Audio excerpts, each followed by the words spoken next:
Assalamualaikum warahmatullahi taala wabarakatuh. Selamat datang ke rancangan The Sahabat. Bersama saya Ejen Syahid. Saya Syahjan Junior. Khairil Amri Abdul Hamid.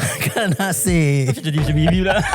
Nice, thank you lah. Okay, di mana kita akan kongsikan ilmu pengetahuan yang telah kita raih dan juga pengalaman hidup kita. Semoga anda dapat raih manfaat dari mendengarnya dan menontonnya. Jadi stay tuned.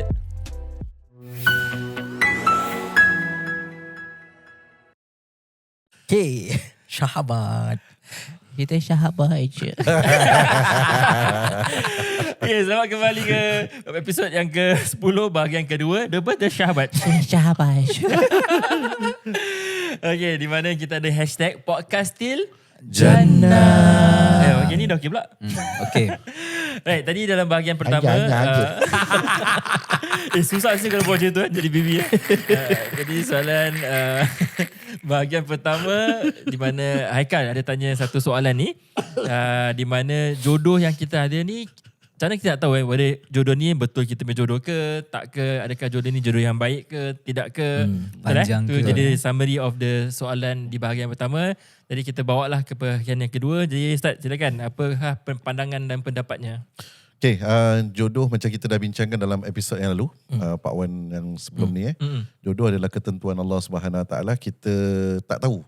Okay, tapi even sekarang pun yang kita dah mendirikan rumah tangga, we never know sampai mana Allah SWT letak jodoh kita dengan dia. Kita tak boleh tahu benda tersebut. Mudah-mudahan kita doa agar Allah SWT berikan sakinah mawaddah warahmah lah rumah tangga kita. Tapi dalam perjalanan rumah tangga seseorang tu, mungkin dia boleh berlaku tergelincir, mungkin boleh berlaku perpisahan ketika hidup. Mungkin juga kalau jodoh dia panjang tapi berpisah ketika meninggal. Maknanya dia mati lah. Artinya satu pergi dulu, satu masih lagi hidup. Dan dia tak adalah satu orang boleh jamin yang kita sampai habis mati pun sama-sama. Okay. Kan? Siapa yang mati dulu? Dua yang mati dulu. Bina yang mati dulu. Dan satu poin yang amat baik in a sense yang kita tak tahulah. Memang kita tak tahu itu rahsia Allah. Betul. Bila kita berumah tangga ni, semua orang bila dia masuk rumah tangga, aku rasa tak ada orang yang nak cerai. Betul. Bila kita pergi rumah tangga, kita mendirikan rumah tangga, kita semua nak kalau boleh sampai ke syurga, sampai ke akhir hayat. Itu adalah orang kata tu pengharapan dan matlamat semua orang. Tetapi itu tidak ada kepastian di mana macam mereka katakan lah, ini rahsia Allah kan. That's why dalam agama kita ada perceraian. Betul. Kira dibolehkan bercerai, tapi of course dia adalah satu benda yang halal yang Allah tidak suka. Betul tak? Betul. Kalau betul kan? Tapi dia ada dalam agama kita. Kenapa dia ada? Imagine kalau Islam kata tak boleh cerai. Lagi masalah tu. Pasal kalau let's say dia orang ada perselisihan faham ataupun ada isu-isu rumah tangga yang tak boleh diselesaikan, apa jalan keluarnya? Jadi jalan keluarnya adalah perpisahan ataupun perceraian lah. Tapi kalau boleh memanglah kita tak nak go to that path.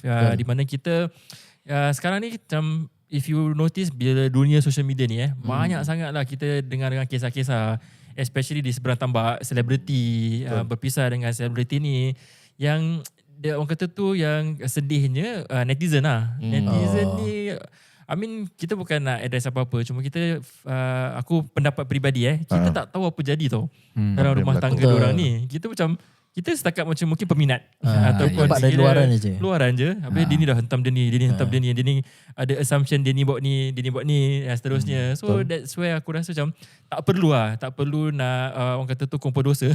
Pasal you tak tahu. I always tell people, kita tak tahu which side of the story because kita not in their situation. Kita not in their rumah tangga yang kita boleh cakap ni lah pasal tak layan suami dia ke tak layan isteri dia, sebab tu dia pergi cari orang lain. Macam kita buat andaian. Sebaiknya kita zip kita punya mulut pun bagus. Betul. Lagi bagus pergi tengok-tengok benda lain yang bermanfaat. Tengok ada sahabat kan. Ada banyak manfaat Ustaz. Betul. So itu tentang perceraian pula. Okay, sekarang kita tadi dah katakan tentang jodoh. Kita tak tahu sampai bila pun jodoh ni akan berpanjangan ke tidak. Tentang perceraian pula Ustaz. Tapi sebelum masuk cerai, sedikit tips yang mungkin mencari jodoh lah. Macam mencari jodoh ni lagu Wali Band cari jodoh Macam mana Wan? Ibu, bapa siapa yang punya anak bilang aku tak ingat lirik. Ya. Ya, teruskan. Okay, jadi maknanya bila kita mencari jodoh, pasti ada cara yang dianjurkan dalam agama Islam lah. Yang mana antara cara kita kita ada kriteria yang Rasulullah bagi lah.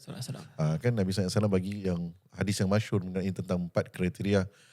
Pilihlah seorang wanita mengenai tentang melalui kecantikannya, kan, hartanya, keturunannya, tetapi yang terakhir agamanya. Bila kamu pilih agamanya, kamu akan selamat segalanya.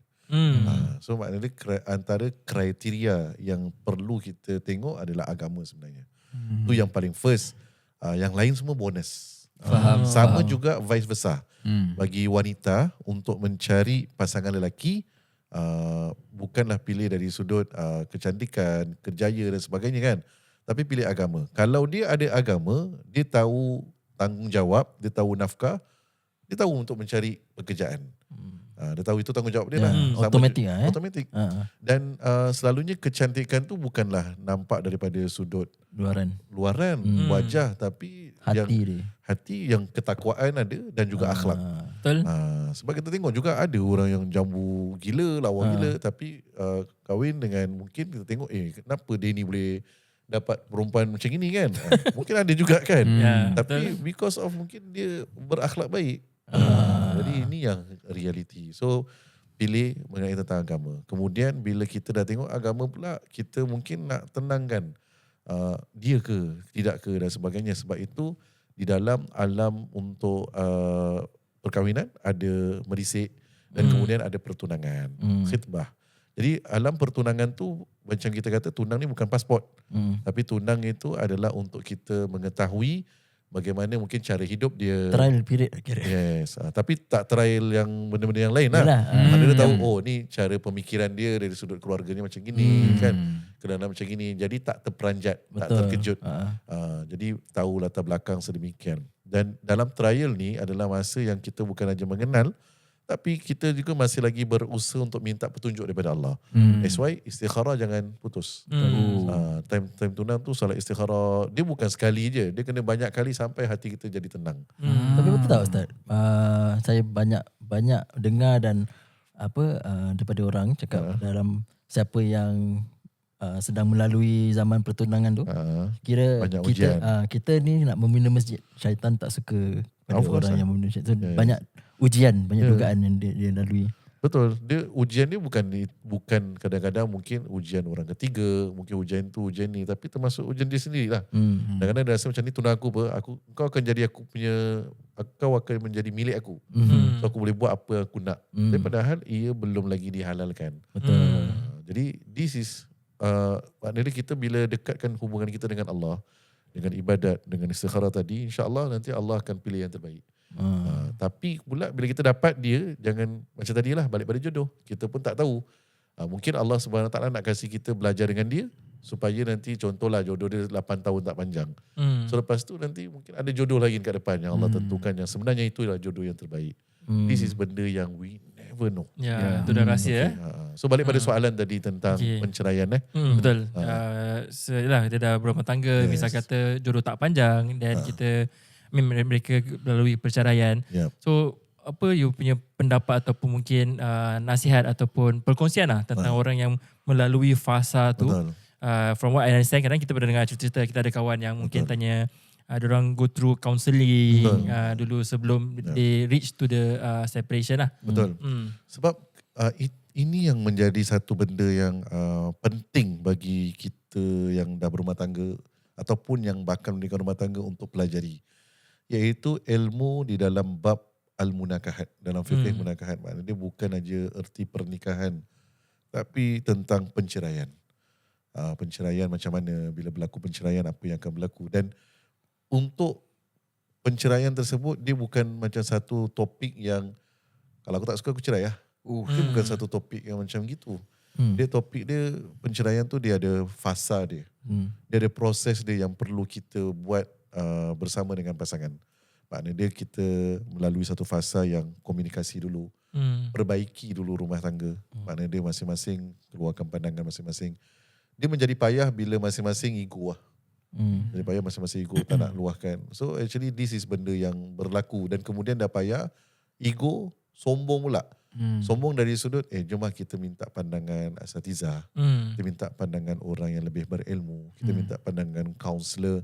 Sombong pula rasa macam diri tu kalau jumpa tu akan drop lah. Kita tak nak terima pun lah. Terima lah. Sebab kalau kita tengok lumrah manusia kita hidup kat dunia ni, bila kita tak pakar bahagian kamera, kita akan tanya orang yang pakar.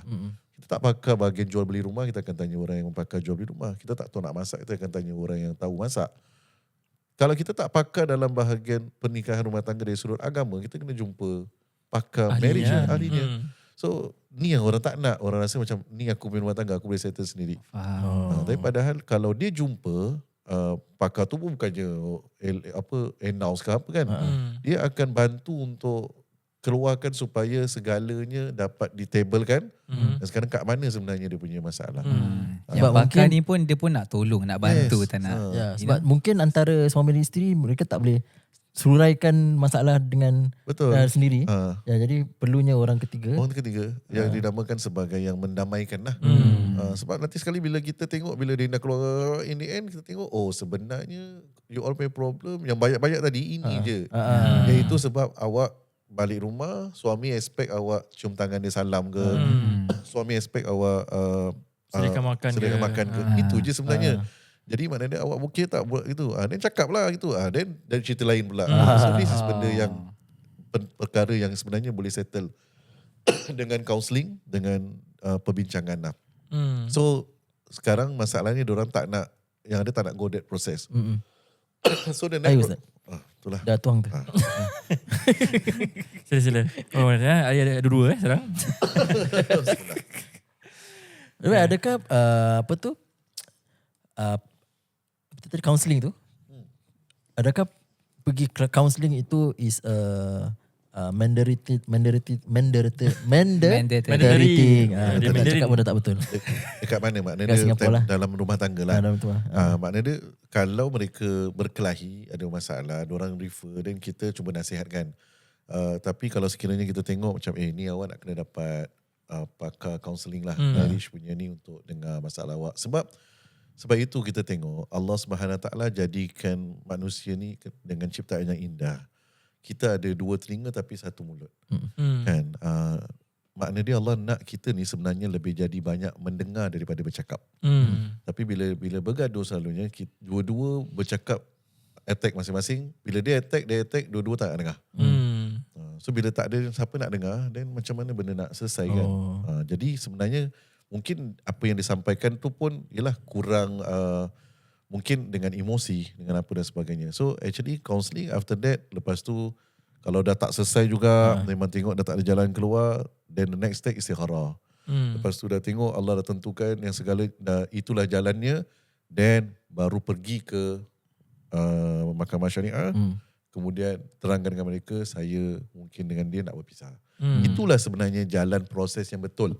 Sebab bila kita nak menjatuhkan talak pun, untuk mengikut talak sunni, talak yang dari sudut hukum sunnah, adalah kita kena tahu pasangan kita dalam keadaan yang suci. Itu yang terbaik. Sebab nanti indahnya adalah 3 kali suci. So dalam keadaan suci. Kalau kita jatuhkan dalam keadaan yang haid, itu kira dinamakan talak bid'i. Maknanya talak yang tak berapa dianjurkan sangat lah. Sebab maknanya dia, that's why kenapa ada hukum-hukum talak ni begitu. Talak sunni, talak bid'i. Lepas tu kalau jatuhkan dari sudut dia tengah mengandung kan.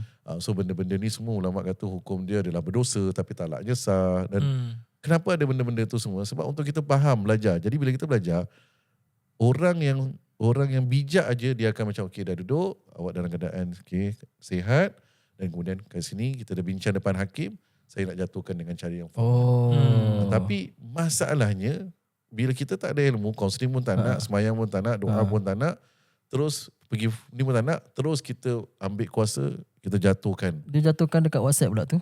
WhatsApp ke, SMS ke, mengamuk ke kan. So bila emosi dalam keadaan yang mengamuk, bila kita campakkan benda tu, hukum boleh membawa jatuhnya tolak. Hukum boleh membawa jatuhnya tolak. Tapi proses yang ada dekat Singapura adalah memang nak kena ikut prosedur yang betul lah.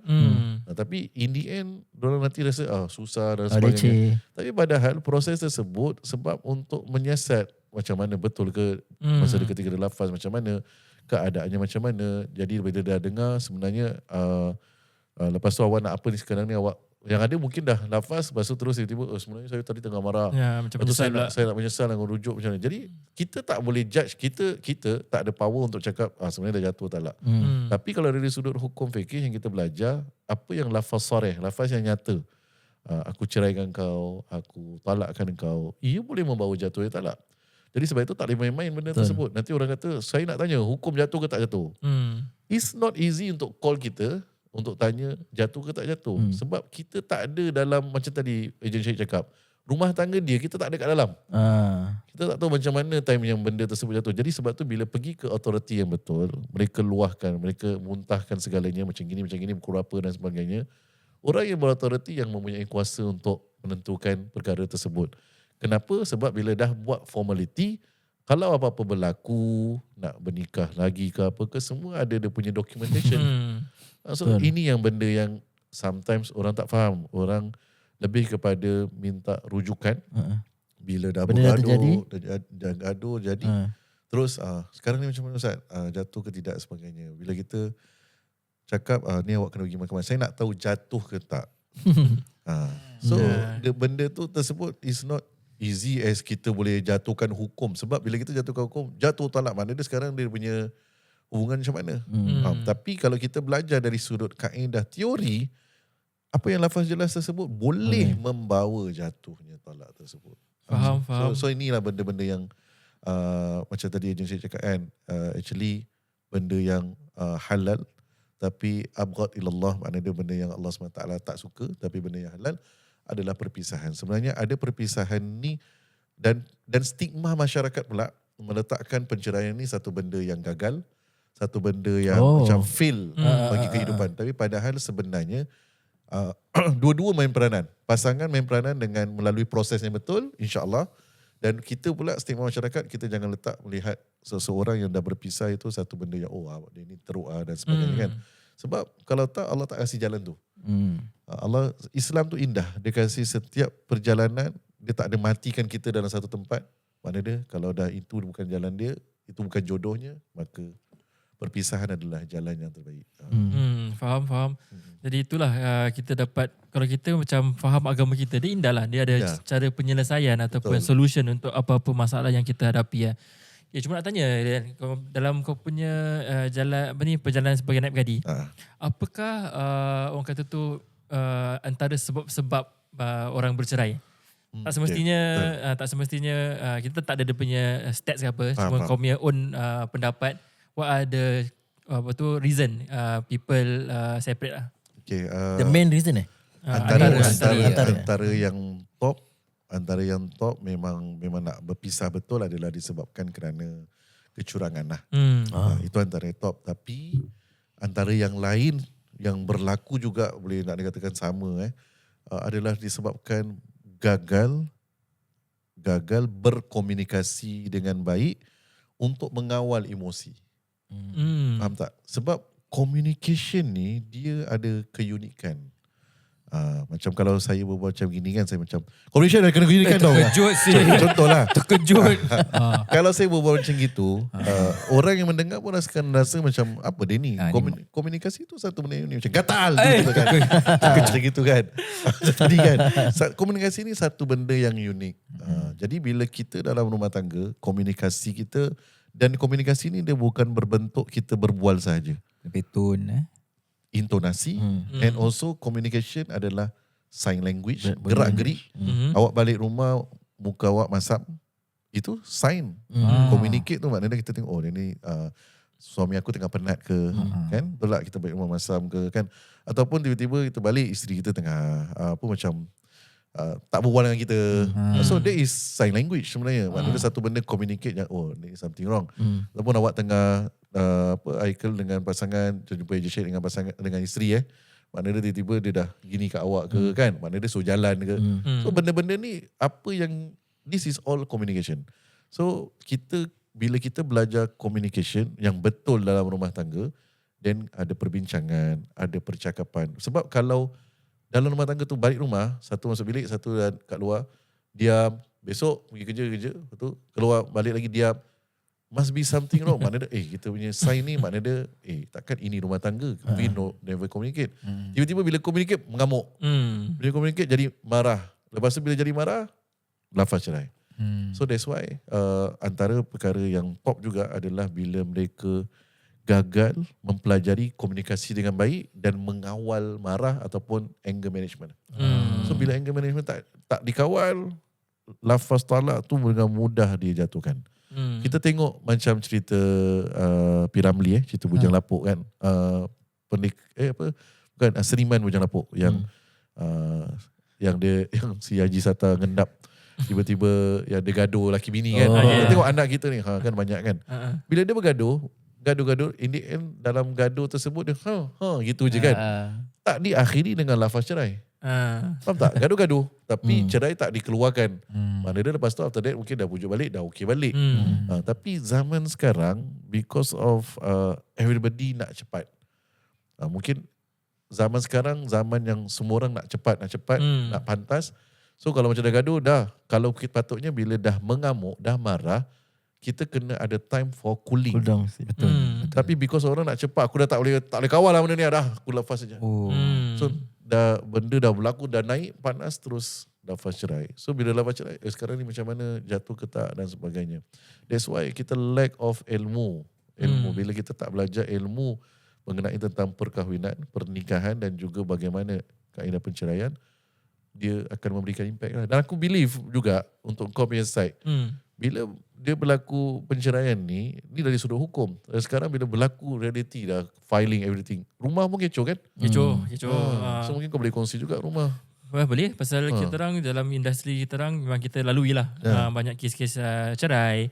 Yang cuma kesiannya kadang-kadang bila kes cerai tu apa yang terjadi demi implikasi, mungkin pasangan lagi satu tu nak beli rumah tak mampu. Tu pun macam kesian juga.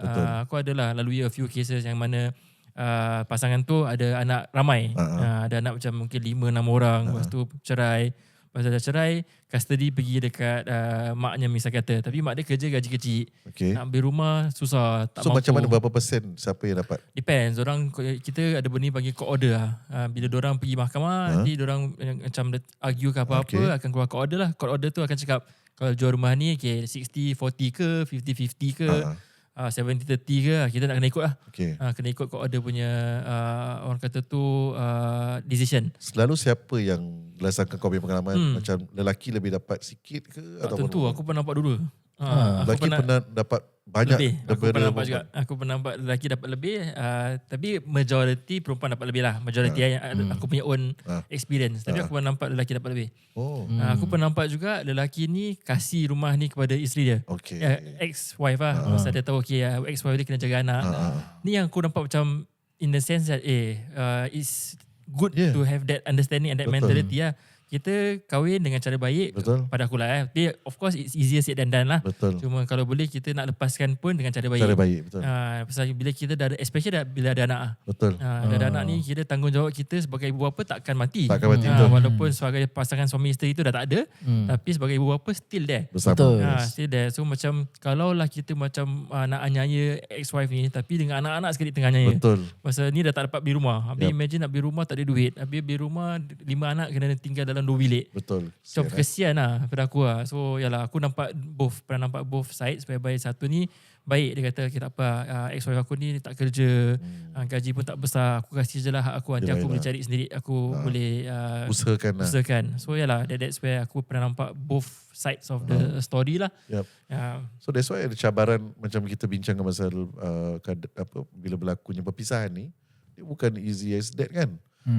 Tu satu dari sudut hukum, dari sudut ni belum lagi macam ini, macam harta pencarian, dan lagi sedih dan payah lagi bila dah berpisah. Macam tadi alhamdulillah jumpa orang yang bertanggungjawab, dah tak bertanggungjawab pula. Itu pun satu, mungkin contoh yang si isteri ambil anak-anak, yang suami tak jalankan nafkah untuk si pasangan, nafkah ke mut'ah ke tak jalankan. Tu satu bab. Lepas tu kalau pula suami jalankan pula, mungkin isteri jaga anak-anak, isteri menanam sesuatu di dalam minda anak, ayah kau jahat. Itu pun satu benda yang tak best jugalah. So that's why Sebab itu ini memerlukan ilmu rumah tangga ataupun menjadi seorang isteri, jadi seorang suami dan juga menjadi seorang ayah. Ini memerlukan ilmu lah. Maknanya dia, that's why balik kepada tadi yang cari jodoh awal tu, sebab tu Rasulullah pilih agama. Nabi pilih agama sebab benda ni semua akan impact Betul lah. benda yang Kalau lain. agama kuat, insyaAllah Agama, lain semua akan fall into place lah. Tapi bila kau cakap pasal curang tadi kan, aku rasa satu benda yang quite interesting juga untuk kita share, in the sense that of course lah, kita punya circle, kita ada kawan-kawan cerita tentang masalah-masalah diorang yang seterusnya.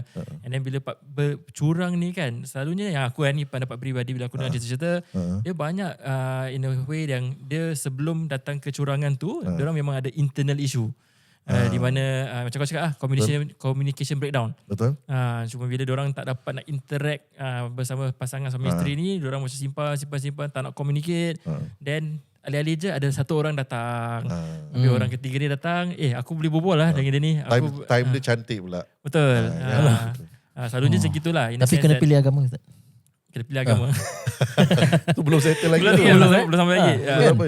So that's why pada aku lah, communication yang macam kau cakap, communication tu is very crucial dalam rumah tangga. Kalau tak happy, kena suarakan. Kalau kau tak suarakan, kau tak share, then macam mana orang tu nak tahu apa salah dia. Kadang-kadang macam mungkin dia tak nampak salah dia ke, dia tak ada that communication. So memang breakdown. Lepas tu dia akan buka ruang. Dia akan buka ruang di mana aku tak boleh berbual dengan pasangan aku. Dia ni tak faham aku. Tapi dia tak nak bilang. Betul. Then after that mungkin kat kerja. Mungkin tempat luar ada tu yang danger dia lah. Bila kita tengah rumah tangga tu tengah rocky, tak ada that persefahaman, datang orang lagi satu, then after that boleh cerita, boleh berbual, dia ni macam faham. Then that's where aku rasa lah selalu kecurangan happen in that manner whereby internally memang dah ada isu dulu. Betul. Then after that it opens up opportunity untuk buat benda-benda ni lah. Betul. Kalau sorry Ustaz, kalau macam orang ni ada masalah tapi diorang tak tahu macam mana, dengan siapa dia nak selesaikan masalah rumah tangga ni, sebab ni kan ada ni semua aib nak kena jaga kan. Jadi dengan siapa yang diorang sepatutnya kena kongsi masalah ni? Baik soalannya, Syazwan, kira aku continue. Okay, sebab itu untuk zaman sekarang kalau kita tengok, dah banyak tawaran-tawaran diberikan di luar sana. Maknanya dia macam ada masalah, ada ujian dalam rumah tangga, then boleh pergi kepada proper channel lah. Maknanya dia ada organisasi-organisasi dan agensi-agensi yang kat luar sana terlalu banyak sebenarnya yang offer, cuma diorang tak nak je. Sebab, dan kalau kita tengok untuk zaman sekarang punya pernikahan pun, pasangan-pasangan yang baru bernikah, starting daripada 2019 yang projek bersamamu pun dah mula. Projek bersamamu ni maknanya dia kadi yang telah dipilih akan bersama dengan pasangan berdua lah. Maknanya dia, kita punya peranan adalah seandainya mereka ada sesuatu yang mungkin mereka rasa kurang pasti untuk menyelesaikan masalah, then it's good to refer to us. Kalau kita boleh bagi nasihat, kita bagi. Kalau tak, kita will channel them to the proper channel yang kita, sebab kita ada network. Tapi selalunya kalau ada 10 3 ataupun 4 yang datang pada saya, semua dah retak. So macam mungkin dah terlalu lambat lah. Ya, dah hujung-hujung lah. Dah hujung, dah pecah pun. Ada yang pecah. Jadi kalau yang datang awal, mungkin masih lagi kita dapat bantu dengan channel them to proper channel. Mungkin yang diorang tak datang pada peringkat awal, diorang dah dapat settle diorang sendiri lah. Ada orang rasa, tu yang saya cakap tadi, mereka rasakan yang mereka boleh settle lah benda ni. Alah ni sekejap je lah. Alah ni boleh nanti besok lusa dah jadi baik lah. Tapi lepas tu benda tu keep repeating. Dia pile up sampai terus meletup lah. Jadi boom lah. Padahal bila rasanya macam kalau dah 2-3 kali dah tak boleh ni handle, actually it's good to share. Bila share, at least kita boleh kasih saluran kan. Tapi bila diorang tak buat macam itu, then diorang datang dah retak dah. Dah terlambat lah. Dah terlambat lah. Diorang datang ni sebagai pasangan ke atau? Satu lah. Of course selalunya satu lah. Satu. Kalau satu call, satu message pun dah bukan dalam group, dah sendiri punya kan. Must be ada something lah.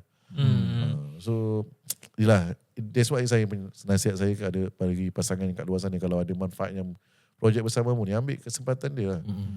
Sebab kita nak bantu kita bukan, kata orang tu nak kepo-kepo rumah tangga korang kan. Korang pada kadar kita kalau you all senyap, you all bahagialah, alhamdulillah. Kan? So sebaiknya try not to share with even your family ataupun kawan baik semua. Try to keep it to yourself. Ya, kalau family mature enough, family tak bias, bagus lah.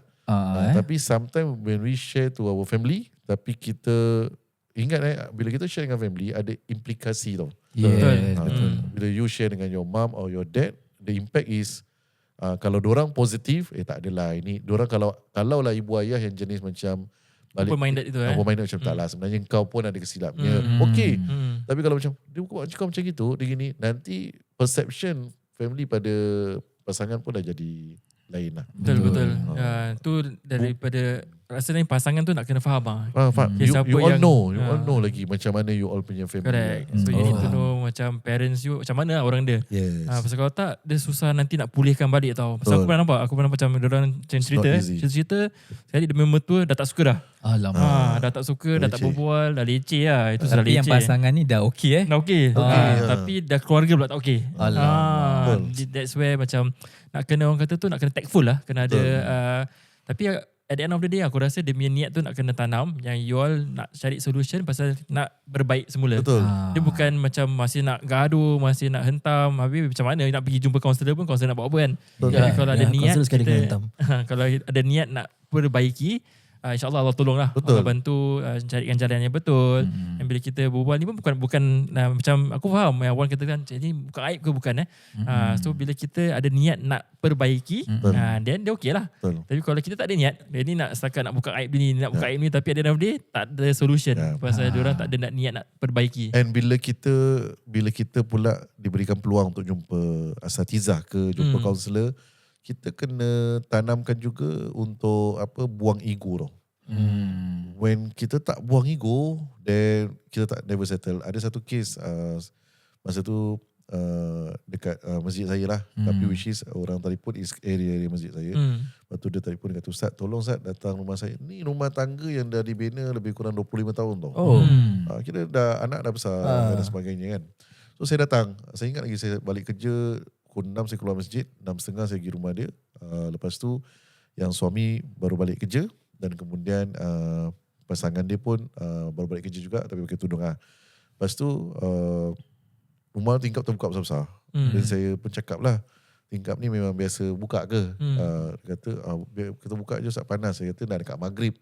Tak bagus kan? Pasal berdasarkan hadis Nabi SAW, waktu maghrib kan bagusnya kita tutup tingkap, terawih hafiz, kita dah cerita kan. So cakap tutup. Lepas tu terus saya kata okay, kalau dah settle kita cepatkanlah perbincangan. So satu duduk sini, satu duduk sini. Jadi bila yang suami cerita pasal isteri dia gini, isteri pula cerita pasal suami mungkin kurang dari sudut ibadat. Suami pula cerita isteri pula okay, kalau aku kurang ibadat tapi kau pula dengan keluarga aku je kau tak suka. Jadi macam dah masing-masing ada dia punya ni kan. Then after that terus saya kata okay, saya boleh kasih, saya datang sini bukan kaunselor saya cakap, tapi saya datang sini nak berikan nasihat. That is different, two different tau. Counselling bila you duduk, you mendengar. You dengar, lepas tu nanti next session you dengar lagi. That is different. But Ustaz pun bukan pakar part yang counselling tu. Saya counselling certified. Counselor tu. Projek bersamamu. Tapi saya tak buat sebab pasal kalau counselling you datang kita nak kena filing. Betul. Everything nak kena Record, catat dan banyak kerja lah. Sebab tu cabaran kaunselor you kena cepat dengar, cepat tengok gerak-gerik, tengok macam mana jawapan yang dibagikan, tapi you kena prompt question kepada dia sampai dia sedar sendiri. You dah tahu sebenarnya, you dah nampak macam you, tapi you kena, kata orang tu suspend your judgement. You kena suspend your judgement, tanya sampai in the end diorang rasa saya dah tahulah sebenarnya saya silap. Diorang sendiri sedar. Which is nak kena sabar lah. So that's why bila saya pakai head of ustaz, saya tak sabar. Tak sabar dari sudut bila saya dah dengar, saya dah dapat tangkap, terus saya cakap okay, saya nak nasihatkan. Dah bila saya dah nasihatkan dah habis lah. Kau nak terima kau nak ambil tak? So bila dia dah share masing-masing dengan masalah tersebut, saya cakap, first kali saya cakap dengan diorang, kalau nak saya kongsikan berlandaskan apa yang saya dengar, you all dua-dua kena buang ego kat luar. So cakap campak, kira bayangkan campak ego dekat luar, then everybody kena terima dia punya kelemahan untuk diperbaiki lah. Which is semua diam lah. Dan saya kira beleti lah time tu. Beleti-beleti. Tapi after that, it's up to diorang lah. Pasal bila diorang minta datang, diorang minta saya nasihat. So that's why saya nasihatkan. Saya tak boleh bias to anyone lah. Which is memang awak salah, awak salah. Awak salah, awak salah lah. Tapi that is nasihat. Direct. Tapi betul. kalau counselling, kita kena, kita dah nampak tapi kita Itulah, kena tahan, tahan. Jadi itu dia punya perbezaan. So balik pada cerita tadi apa? Cerita apa? Tadi kita Wan yang tanya soalan. tanya soalan kan. So Dengan siapa kita nak kena yes, ni lah. so balik pada soalan tadi, ada kat luar sana untuk membantu, Ada khidmat lah, ada servis. khidmat, ada agensi, ada servis untuk membantu lah semua. So cari. Jangan biarkan benda tu berdiam dan sebagainya kan. Sebab realiti dalam hubungan kita dengan Allah, Allah kasih dua method. Method dia adalah dua, memang fitrah manusia. Kita perlu berbual. Bila kita perlu berbual, Allah jadikan ibadat salat. Untuk kita bercakap. Kita dah takbir, kita baca Fatihah. Kita bercakap. Lepaskan. Dan after that kita doa. So kita lepaskan pada Allah SWT. Lagi satu method adalah, ada kala kita kena mendengar pula. So bila mendengar tu, kita baca Quran. Kita dengar semua, kita baca, kita dapat semua informasi daripada Allah SWT untuk bagi motivasi pada kita. Kan daripada kisah-kisah para nabi, kisah-kisah apa dan sebagainya, kadang-kadang dalam Quran tu memang kena pada kita. So untuk method untuk kita dengan hubungan kita dengan Allah, hubungan dengan manusia pun gitu. Ada masa kita kena keluarkan dan ada masa kita kena jadi pendengar yang baik untuk mendengar pula. Tapi kalau kita keluarkan aja, kita tak nak dengar input, tak boleh. Even kalau kita dengar aja pula, kita pula tak keluarkan, maka dalam. Betul. So this is reality, dua method yang Allah bagi. Boleh kita gunakan dengan agama, hubungan dengan Allah, sama juga dengan manusia, begitulah. Dua-duanya diperlukan. Dahsyat. Perkongsian yang untuk kita sama-sama lah kalau boleh dapatkan manfaat.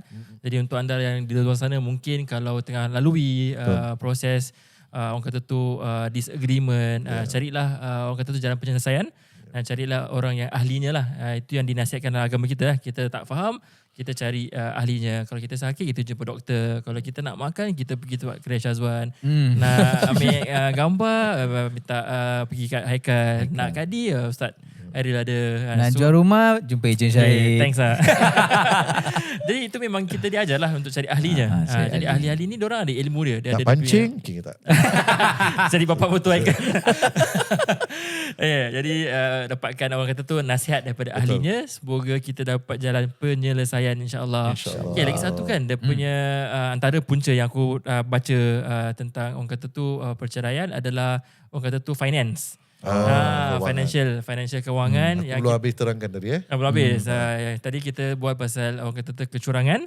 Kecurangan, communication, communication, financial. breakdown. Ada lagi? Dan kita akan bawa ke bahagian yang ketiga. Nanti Ustaz akan share apakah lagi punca-punca yang biasa beliau lalui dalam perceraian. Semoga kita dapat faham dan kita dapat cuba elakkan lah insya-Allah. Jadi jangan lupa kalau you all like rasa perkongsian ni ada manfaat, jangan lupa like, share, subscribe. Kenapa kita perlukan? Jadi apa-apa perkongsian kita dapat lebih sampai kepada ramai orang lagi. Jadi like, share, subscribe di YouTube, di Spotify, Instagram dan TikTok. Right, and kita akan selalu buat IG live, TikTok live every Wednesday. So untuk anda ajukan segala soalan yang anda ada. Okay, sampai ketemu di bahagian ketiga. Assalamualaikum. Waalaikumsalam. Assalam.